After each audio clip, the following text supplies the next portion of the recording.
All right, so in our last couple of talks, we've gone on a bit of a journey. We started in the chaos of trying to manage money with a shift worker's schedule. And then we talked about how to build a system to create real, lasting order, how to pour that solid, concrete foundation. You learned how to set up this quiet, automated system that does the heavy lifting for you, sorting your money before you even have a chance to think about it. The whole point was to get your financial decisions down to zero. That foundation, it's now in place.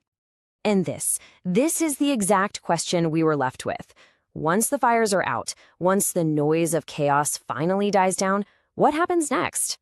Well, the answer everyone gives is discipline. And I get it. Just hearing that word probably makes you feel a little tired. Because let's be honest, you've been here before. You've tried to be more disciplined. You've tried to force it. And if you're like most people, it didn't stick. So you're probably sitting there right now expecting that same old failure to happen all over again.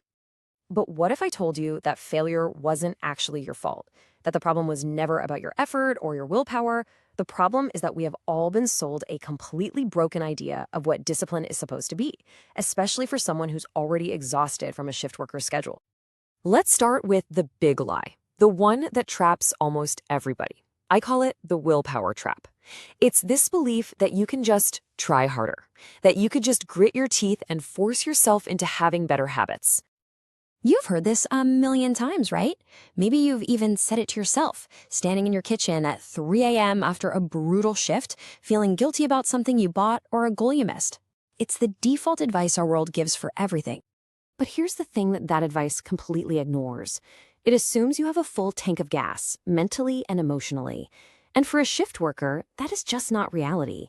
Your energy isn't unlimited. It is the most precious and the most finite resource you have. So really, you're at a fork in the road here. The path on the left is the one you've been told to take your whole life. Forced willpower. It feels like a constant uphill battle against yourself. And it always, without fail, leads to burnout. The path on the right, that's where we're going. It's called systematic discipline. And it doesn't rely on how you feel. It doesn't need your energy. It relies on the structure that you've already built. You know, the worst part of that willpower trap isn't even that it doesn't work. It's the feeling it leaves behind. Every single time you try to force it, run out of steam, and fail, it just adds another layer of guilt. It reinforces this toxic idea that you are the problem. Now, there's actually a clinical name for the state you're probably living in.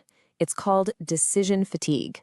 You know that feeling at the end of a 12-hour run when you can't even decide what to eat for dinner? That's it. For a shift worker, this isn't a rare thing. It's a chronic, everyday state of being. And trying to force discipline in that state, it's like trying to run a second marathon right after you finish the first. So this is the thing you have to understand. People love to say willpower is a muscle that you can strengthen. That's a complete lie. Willpower isn't a muscle. It's a battery. And your job, your schedule, it drains that battery down to 1% every single day. You simply cannot power a whole new set of habits on a dead battery. It's impossible. I really want you to let this next part sink in. The burnout you have felt, all those times you tried to be more disciplined and crashed, that was not a character flaw. It wasn't you being weak. It was the predictable, inevitable result of using the wrong tool for the job. It was a system failure, not a personal failure. So, if that's the wrong way, what's the right way? What does discipline actually look like after you've built the structure? Well, when you stop trying to force it and instead you let it grow out of the order you've already created, everything changes. Remember this line from the end of our last talk? This is the core of everything we're talking about. You can't be disciplined in the middle of a hurricane. It's just not possible. You had to create the order first. You had to build the system that makes the right choices for you, automatically. And now, with that system running in the background, discipline starts to feel, well, different. It's not a fight anymore. There's no more gritting your teeth, no more white-knuckling your way through the day trying to resist temptation. In fact, it barely feels like anything at all. It's just what happens. Your money goes to the right places because the system is running, you check your spending account, and the decision about how much is in there, it's already been made for you. It's just automatic. That constant noise in your head about money, the debate in the grocery store aisle, the anxiety, the guilt, it all starts to fade.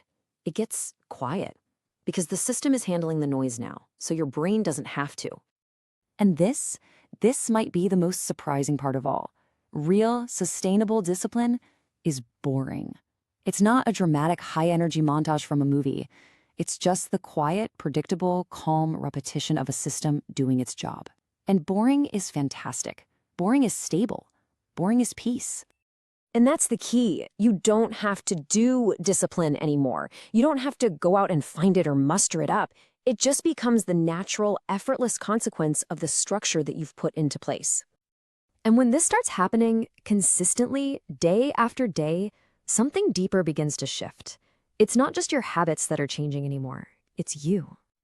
So let's be absolutely clear about what we are leaving behind for good. Discipline is not some big burst of intensity. It's not a heavy pressure you have to put on yourself. It is certainly not a punishment for your past mistakes, and it has absolutely nothing to do with feeling motivated. Motivation comes and goes. The system stays. So, if it's none of those things, what is it? It's an identity. It's simply the person you become naturally when the right actions are also the easiest actions.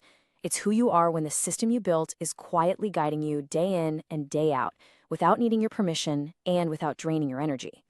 The structure you build creates consistency, even on the days you are completely exhausted. And that consistency, over time, builds a new identity. Not through force, not through willpower, but through quiet repetition. That is the final outcome of order.